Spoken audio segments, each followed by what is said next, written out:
Velkommen.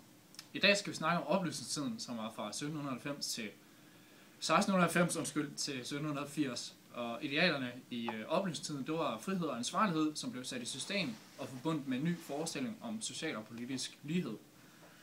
Og oplysningstiden førte samtidig også til politiske betingelser for den amerikanske uafhængighedserklæring i 1776. Og oplysningstiden var samtidig baseret på en forestilling om umistelige rettigheder fra den amerikanske uafhængighedserklæring.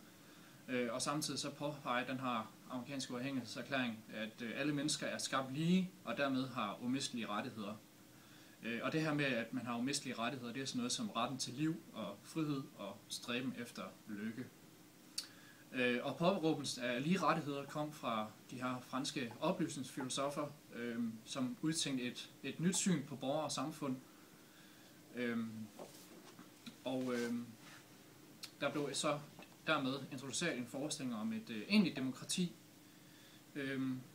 og det udkom så fremvæksten af et nyt borgerskab i 1700-tallet, hvorved de amerikanske borgere de så var de første til at omsætte den her demokratiske filosofi i praksis, og det gjorde så, at de i 1776 løsrev sig fra resten af verden, blandt andet den engelske kolonimagt.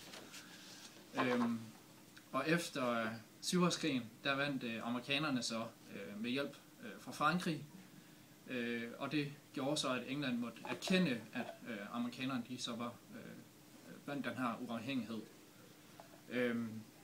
Og efterfølgende så gik amerikanerne i gang med at udarbejde en egentlig forfatning, som lå klar i 1789.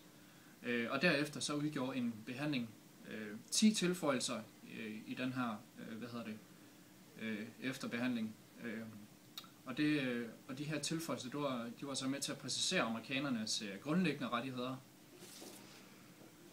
Og det er blandt andet sådan noget som religionsfrihed og talefrihed og pressefrihed. Det var det.